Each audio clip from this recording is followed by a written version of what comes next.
Class 9th subject history chapter 5 pastoralists in the modern world, आधुनिक विश्व के चरवाहे।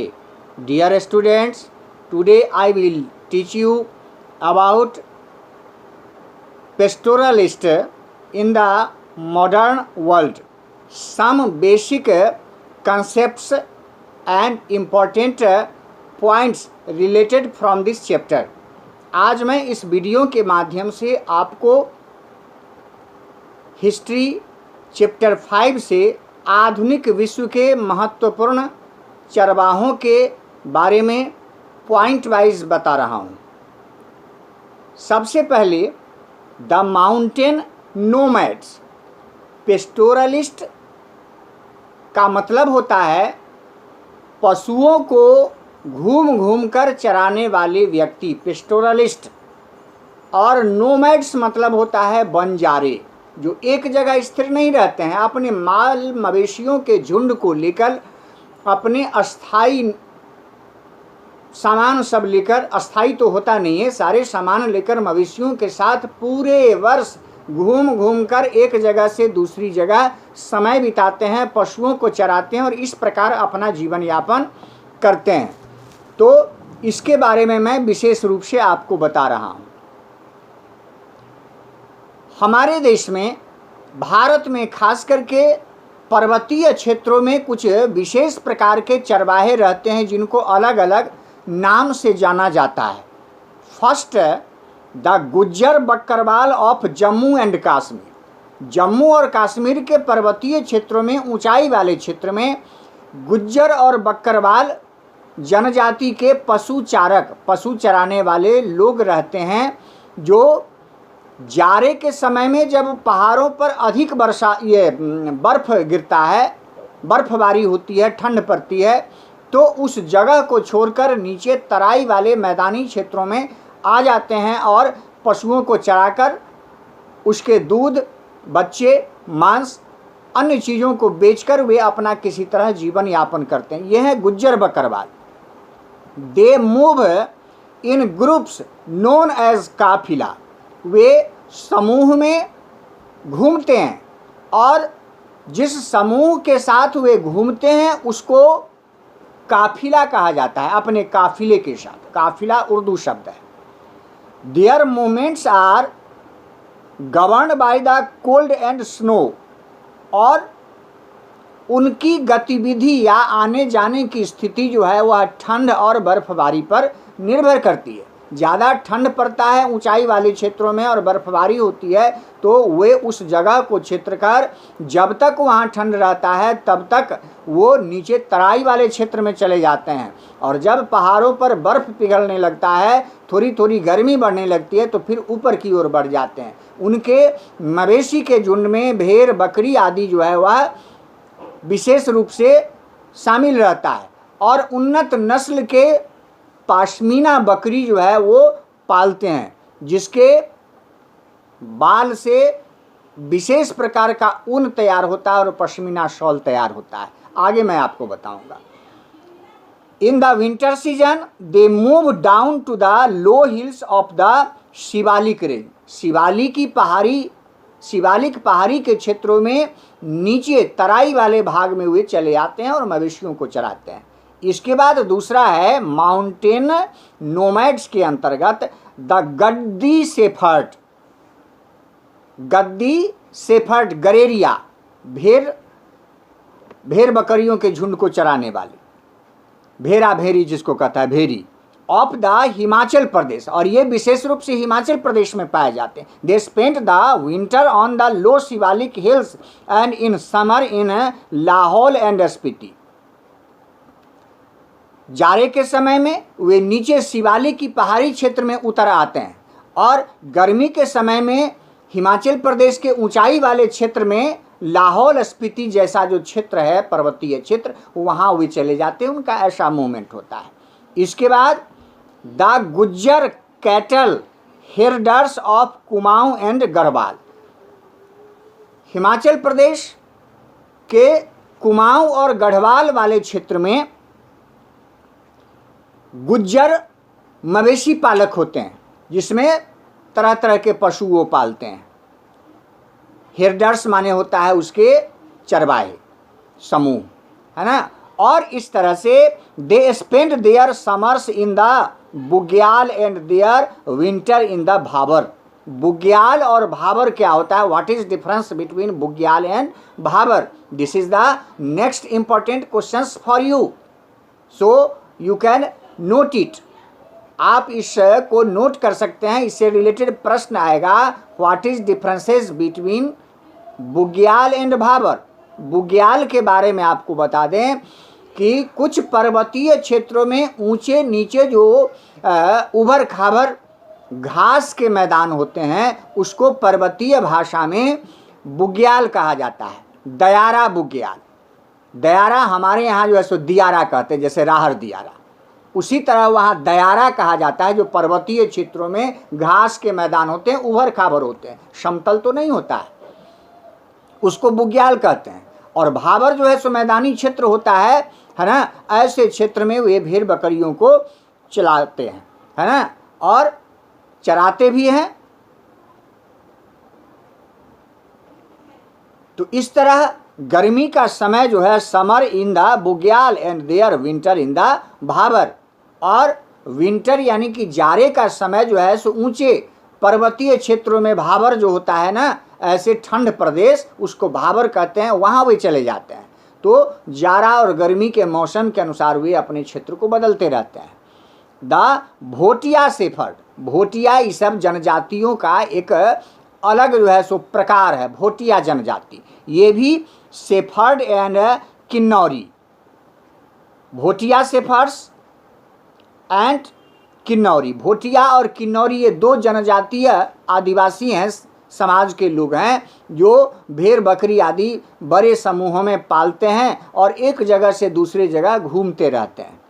Follow the cycle movement which help them to adjust to seasonal change. मौसमीय परिवर्तन जैसे जैसे होता है, जाड़ा गर्मी बरसात ठंड आदि, उसके अनुसार वे अपने आवास को इन मवेशियों के साथ चेंज करते रहते हैं, उनके मूवमेंट में भी चेंज होता रहता है।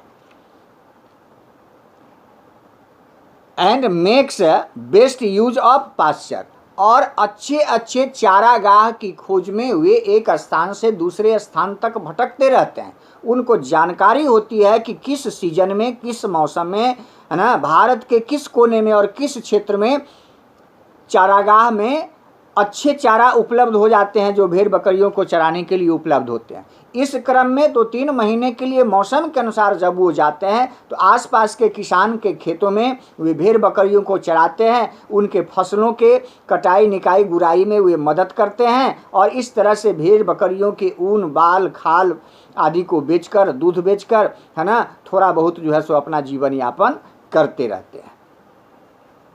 तो ये कुछ महत्वपूर्ण जो है वह नोमैड्स, माउंटेनियस नोमैड्स के बारे में हमने आपको बताया। इसके बाद कुछ ऐसे बंजारे या पशुचारक जो खास करके पठारी क्षेत्र में, मैदानी क्षेत्र में और मरुस्थलीय क्षेत्र में, रेगिस्तानी क्षेत्र में पाए जाते हैं, इसके बारे में मैं आपको बता रहा हूँ। This is the next point for you. Nomads on the plateaus plains and deserts. The Dhangar of Maharashtra, Maharashtra में एक धंगर समुदाय के नोमैड्स पाए जाते हैं, धंगर समुदाय के। और धंगर जनजाति या समुदाय के जो लोग पाए जाते हैं खास करके महाराष्ट्र रीजन में, वो क्या करते हैं और उनका मूवमेंट और गतिविधि क्या है यह देखिए। तो the stay in the central plateau during the monsoon, monsoon के समय, आगमन के समय वे पठारी क्षेत्र में चले जाते हैं, रुकते हैं वहाँ। इन अक्टूबर दे मूव टुवार्ड्स कोंकण, और कोंकण आदि क्षेत्रों में वे अक्टूबर के समय उधर चले जाते हैं। They retreat back to Maharashtra as soon as the monsoon hits, और मानसून की समाप्ति के शीघ्र बाद जो है वो फिर अपने क्षेत्र महाराष्ट्र लौट जाते हैं। इस तरह सालों भर उनकी गतिविधि चलती रहती है। इसके बाद the Gollas of Karnataka and Andhra Pradesh, Karnataka और आंध्र प्रदेश में गोला जनजाति के नोमैड्स या चरवाहे या बंजारे पाए जाते हैं। ये herd cattle, they live near the woods and in the dry periods they move to the coastal tracts. समुद्र तटीय क्षेत्रों के आसपास जो जंगली क्षेत्र पाया जाता है वहाँ वे घूम घूम कर अपने मवेशियों को चराते हैं और वो झुंड में इन मवेशियों को रखते हैं, जाते हैं और फिर जो है सो समयानुसार सूखे के मौसम में वे इन क्षेत्रों में चले जाते हैं, बाकी के समय अपने क्षेत्र में लौट जाते हैं, कर्नाटक और आंध्र प्रदेश में। इसके बाद तीसरा है द बंजारा ऑफ उत्तर प्रदेश, राजस्थान, पंजाब, मध्य प्रदेश और महाराष्ट्र। नोमैड्स माने बंजारा, बंजारा यानी कि घूम घूम कर जीवन यापन करने वाले। इसमें बंजारे जनजाति के जो लोग होते हैं अपने साथ भेड़ बकरी घोड़े भैंस आदि पशुओं को साथ रखते हैं और उसको एक जगह से दूसरे जगह ले जाते हैं। ऐसे बंजारे उत्तर प्रदेश, राजस्थान, पंजाब, मध्य प्रदेश और महाराष्ट्र के कुछ एक भागों में पाए जाते हैं।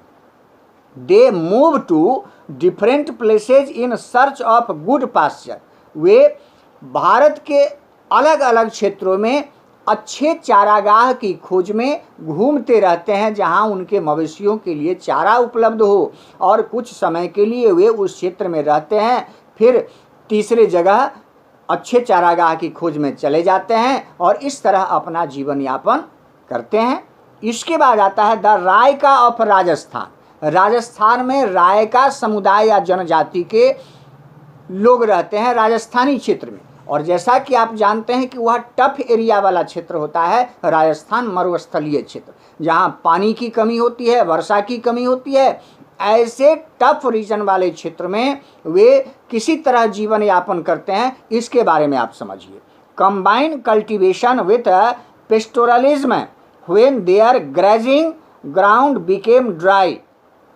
जब उनका ग्रेजिंग ग्राउंड यानी कि चारागाह जब पूरी तरह सूख जाता है, उसमें घास नहीं उगते हैं, तब उन मवेशियों को चराने के लिए, जीवन यापन करने के लिए वे उस क्षेत्र को छोड़कर वैसे दूसरे क्षेत्र में चले जाते हैं जहां थोड़ी बहुत खेती की जाती है, और ऐसे किसानों के साथ मिलकर उनके खेती के कार्यों में वे मदद करते हैं, मवेशियों को चराते हैं, चारा देते हैं, और इस तरह उनका भी जीवन यापन होता है। They move to new and greener pastures, और इस प्रकार वे हरे भरे चारागाह और मैदानी क्षेत्रों में वे घूमते रहते हैं। यह क्रम उनका चलता रहता है। इसके बाद changes in pastoral life due to colonial rule, औपनिवेशिक नियम और अंग्रेजी शासन के दौरान ऐसे घुमक्कर जनजाति के जो लोग थे, नोमैड्स और पेस्टोरलिस्ट, घूम घूम कर मवेशियों को चराने वाले लोग, उनके जीवन को अंग्रेजी शासन ने पूरी तरह बदल दिया। जब हमारे देश में ब्रिटिश हुकूमत शुरू हुआ तो ब्रिटिश ऑफिसर्स सबसे पहले यह सोचने लगे कि ऐसे घूम घूम कर जीवन यापन करने वाले लोगों की गतिविधि को रोकना है, क्योंकि एक जगह नहीं रहने से इनका ट्रैवल हिस्ट्री या और तरह का जो हिस्ट्री है उसका पता नहीं चलता है, और न ही इनसे हमें कुछ विशेष प्रकार के टैक्स की प्राप्ति होती है। इसलिए उन्होंने विशेष प्रकार के नियम कानून बनाकर ऐसे आदिवासियों और बंजारों के घुमक्कर जीवन को प्रतिबंधित कर दिया था और एक जगह रहने पर मजबूर कर दिया था, जिसके कारण उनके मवेशी उचित संसाधनों के अभाव में मरने लगे, और माल मवेशी और पशु ये उनके लिए सबसे बड़ा धन हुआ करता था। उस धन की बर्बादी होने लगी, उनकी गतिविधि को प्रतिबंधित किया जाने लगा, जिससे उनका जीवन संकटमय हो गया। लेकिन जीवन जीने के लिए वे अपने इस पारंपरिक व्यवसाय और पेशे और घुमक्कर जीवन को चेंज करने लगे परिस्थिति के अनुसार। All grazing land became cultivated lands. पहले जो घास के चारागाह थे मवेशियों के, वह अब अंग्रेजी शासनकाल में खेती योग्य भूभाग में परिवर्तित उसको कर दिया गया। Forest act restricted movement of pastoralist in the forest. One अधिनियम और कानून जो है वह ऐसे चरवाहों को जंगल में जाने से प्रतिबंधित कर दिया और रोक दिया। Some customary rights were granted to them, और कुछ विशेष अधिकार पर उनको मवेशी के साथ जंगल में प्रवेश करने की अनुमति दी जाती थी, लेकिन बदले में टैक्स लिया जाता था और वो टैक्स देने में सक्षम नहीं थे क्योंकि वो गरीब होते थे, जिसके कारण वे अपने जीवन को और इस व्यवसाय को धीरे धीरे परिवर्तित करने लगे और उनका मवेशियों का जो झुंड था वह समाप्त होने लगा इन संसाधनों के अभाव में।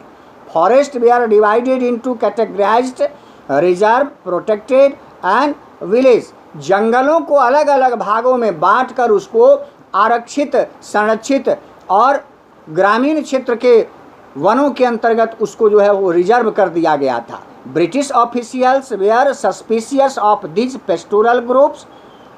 ब्रिटिश ऑफिसर्स ऐसे घुमंतु चरवाहों को हमेशा संदेह की दृष्टि से देखते थे। कहीं कोई आपराधिक घटनाएं होती है और या अन्य घटनाएं होती है तो सबसे पहले इनको जिम्मेदार ठहराया जाता था, क्योंकि इनका कोई अस्थायी निवास और ट्रेस नहीं होता था। The criminal tribes act was passed in 1871।